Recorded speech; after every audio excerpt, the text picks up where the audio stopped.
Going on, everybody? You know who it is here, and today it's time for another episode in Collection Update, where I'm going to be talking about all of the new physical music that I've added to my collection.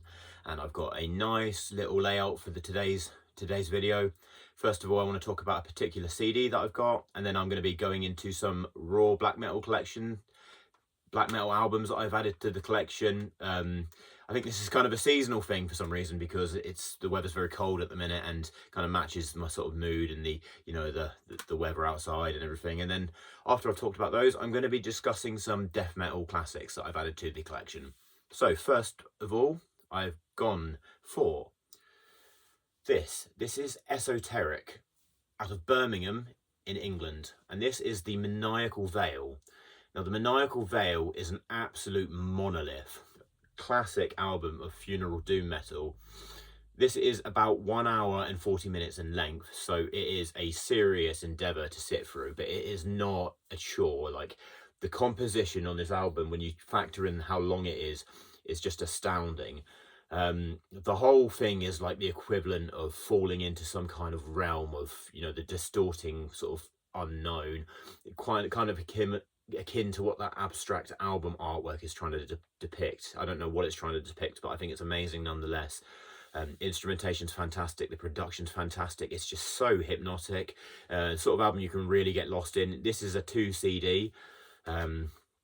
So yeah, you've got like, I think one of the discs is still actually in my CD transport because I've been listening to it lately, but yeah, that's got all the cool artwork inside. So yeah, that's a really, really great record that I'm really glad to have added into the collection. That is Esoteric with the Maniacal Veil. Okay then, so first raw black metal album that I want to be talking about today is this. This is Muvitium with Skogens Karga Dunkel, if I'm pronouncing that correctly.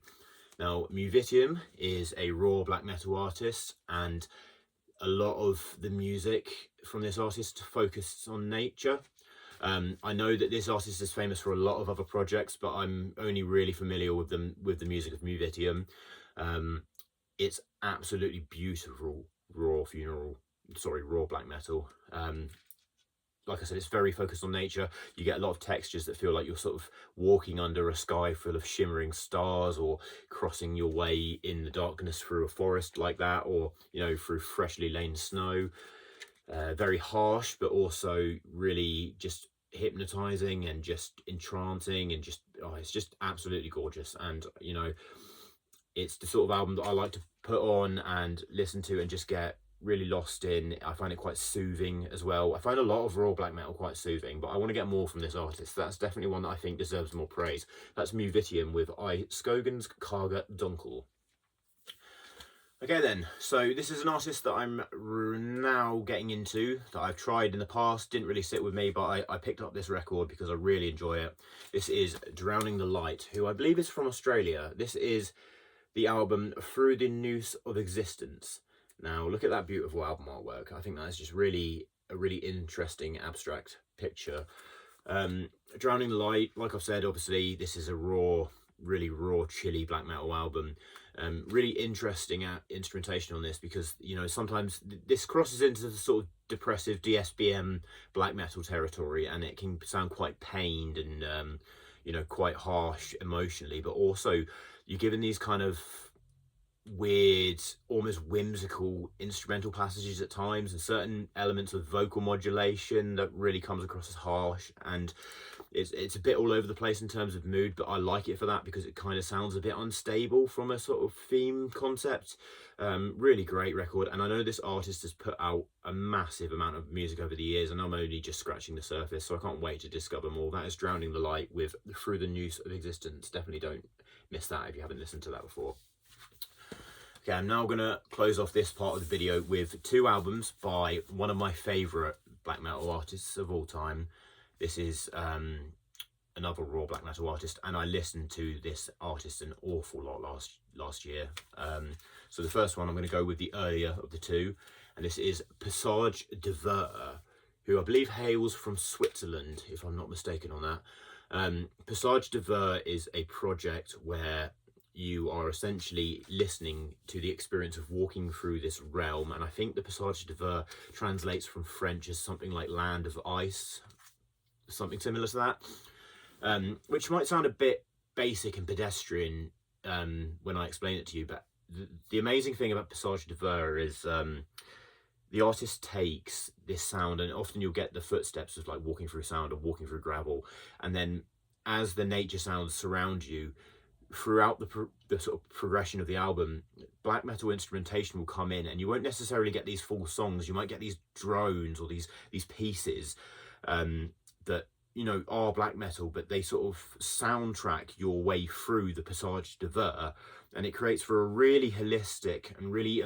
amazing immersive experience. And because a lot of these albums are quite long, and there are a lot of albums in the Paysage D'Hiver catalogue, it creates for a really visceral big world that you can get lost in. This is Kristall and Isa, which is, I think it was released in 2000. It's one of the earlier albums, and it's more on the harsh end of the spectrum for Paysage D'Hiver. It's harsh in the way that obviously it has that raw black metal theme where it's audibly sounds like you're walking through a blizzard, but like I said, obviously, you know, that there is structure to it all, and you know, it is a really great way to get lost in the sort of harsher sounds of this world. So yeah, that is Paysage D'Hiver with Kristall and Isa.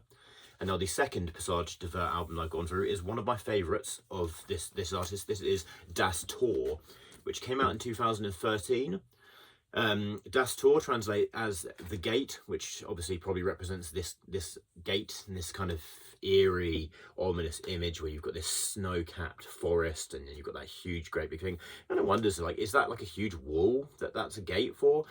Anyway, this is more on the doomy side of the sort of Paysage D'Hiver sound palette. So when I mean that, I mean it's more drony, maybe a little bit slower paced than Kristall and Isa, but it's every bit, if not more, hypnotic. It's a great album I find to take a nap to and listen to subconsciously, but also, you know, just lay back and, you know, just let it entrance you again. Really great album. I can't say enough good things about Paysage D'Hiver. I want to get more of their music on vinyl. It's just such a great project. It's genius. It's one of my favorite projects in black metal. That is Paysage D'Hiver with Das Tor. Okay guys, now I've finished talking about my raw black metal section of the video. I'm now going to move on to some death metal. And the first one I'm going to talk about is a amazing classic by one of the most iconic, one of the most influential, one of the most groundbreaking death metal artists of all time. This is Incantation with Onward to Golgotha. I love that title. That's one of my favourite album titles of all time. Like, I don't know what it is about that choice of words, but like Onward. And then you've got like classic Incantation album artwork where you've obviously got someone on the crucifix, probably Jesus or someone, but at the same time, like, there's other things going on, but you can't quite make out what the image is trying to depict. It's very abstract. A lot of their artwork's a bit like that, and it kind of represents the music quite well, because on Onward to Golgotha you're given very doomy fused American death metal that is also very abstract in its sound palette, so you know, you're not really getting a very clear image audibly. This is so influential. When I review a lot of music, which I do for the Design VM Underground, and you know, in my discovering of a lot of different death metal, you know, it's hard to find sort of Western abstract death metal that you can't draw comparisons between that and Incantation here. But Onward to Golgotha is their most iconic album. It's one of the most iconic death metal albums of all time. If you haven't listened to this, you can't really call yourself a death metal fan. Go and check it out. It's an absolute classic. You know, it will give you real insight into the sort of more murky and more subterranean side of, you know, the sort of doomy death metal influence. So yeah, definitely check that one out. And it's a really cool pressing, actually. I think this was an anniversary pressing. Actually, what does it say on the hype sticker? Doesn't say what. Yeah, I don't know if this is 25 years or not, but I think it comes with this really cool tricolour merge. Really great pressing, really cool colourway. Look at that. That's just beautiful. Yeah. So yeah, quite cool. So I've never owned that album before, so you know, I know some people have their qualms about re-releases and colour pressings and everything, but for me, if there's an album that I want and you know, I see a good repressing. It gives someone like me an opportunity to own it and to own a good copy, which, you know, is great and it's rewarding. Okay, and I'm going to finish the video by talking about 2 albums from one of my favourite death metal artists of all time. I am gradually trying to get to a point where I've owned all of this artist's albums. I want to own them all on vinyl. Some of them are easier to get than others. Some of them haven't been in print for a while, so I'm just getting them as they become available for a reasonable price. I'm of course talking about Nile. Those who know me know that I absolutely love Nile. They've got some of my favourite death metal albums of all time. This is the debut, Amongst the Catacombs of Nephren-Ka, which is a really unique, really important album from the 90s canon, and it's a classic of death metal. You know, no band was really doing what Nile was doing, where they were taking a certain country's history and putting it into a metal context.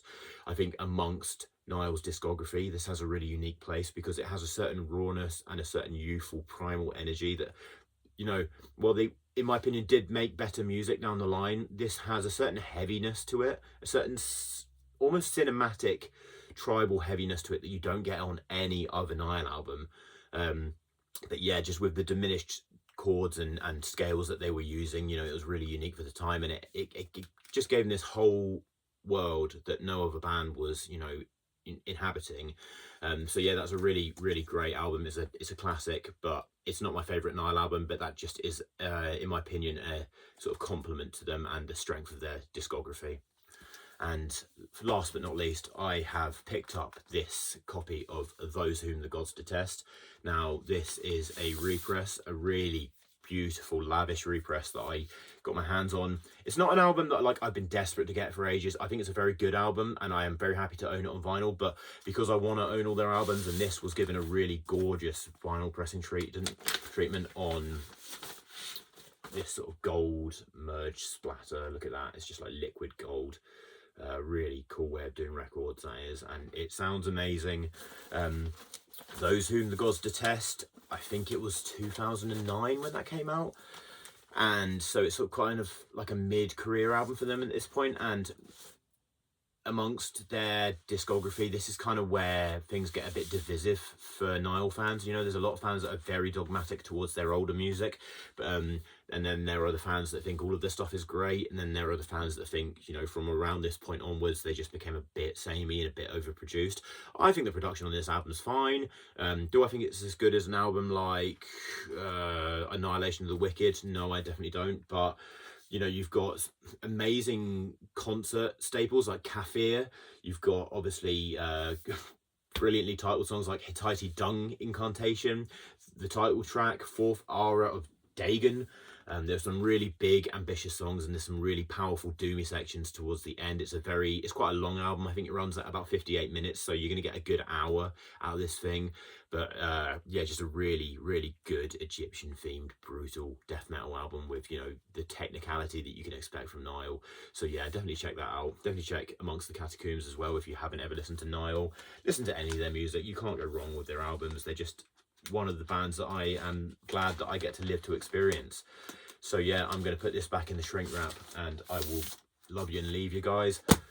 As always, thanks for tuning in. Make sure you hit that subscribe button below and like, and follow me if you don't already at Metal on Instagram.